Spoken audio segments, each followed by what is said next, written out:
relax and settle in for a story that just might creep under your skin. Hey Mandi Maniacs, today the story I will be reading is The Painted Smile, written by Mandi Fan 23. Thanks for your submission, I can't wait to read it. A few dozen curious townsfolk showed up, mostly teens, thrill seekers, or the kind of people who couldn't let the past die. They were drawn by the strange, hypnotic calliope music echoing through the woods. The circus was smaller than anyone remembered. Just one enormous striped tent, red and bone white, swaying like it was breathing. No ticket booth, no staff, just an open flap. They went inside, and the flap closed behind them. Inside, the tent was impossibly large. The crowd whispered uneasily. There were no stands, no ringmaster, no audience seats. Just a dirt floor and a spotlight. Then came the laughter, not cheerful laughter. This was wrong. Wet, raspy giggles that bounced around the tent like something alive. The air grew cold. The lights blinked out for a second. When they returned, the clowns were there.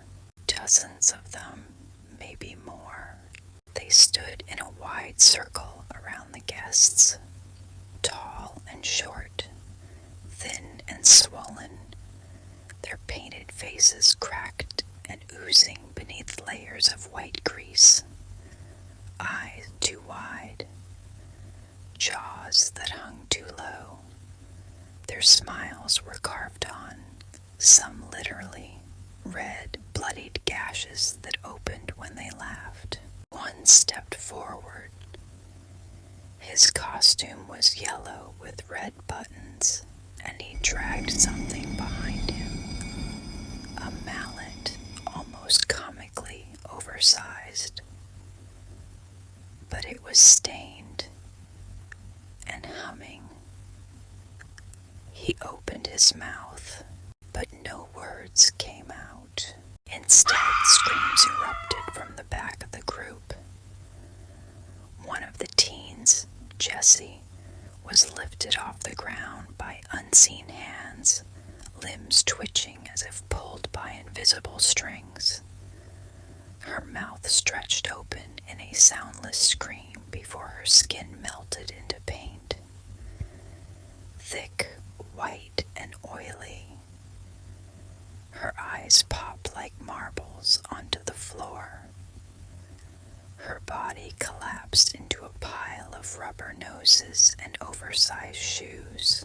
The crowd broke. Some ran for the exit. The tent flap didn't exist anymore. Just wall after wall of circus canvas that went on forever. The clowns chased, not running but floating, their shoes dragging without walking, appearing where they shouldn't be. One by one, the townsfolk were caught and transformed, their bodies twisted into grotesque shapes, their laughter unnatural, unwilling, until only one was left. Daniel Meyer, 47, the sheriff's son. He stumbled into the center ring, bleeding and breathless, clutching a crucifix he'd ripped from his necklace. "What the hell do you want?" he shouted. The clown stopped. The spotlight dimmed. The yellow clown with the red buttons leaned down, nose to nose with Daniel. Its mouth opened wide, so wide it split the sides of its cheeks. And finally it spoke. "We want to play." Then it consumed him whole. So the next morning the tent was gone. Only the smell of grease paint and charred wood remained. And in the center of the field stood a single sign: "Thanks for coming to Grindle's. See you next time." Below it, 13 red balloons floated up into the sky, each with a face painted on it, each one smiling. I hope you enjoyed the story. Remember to like and follow or subscribe.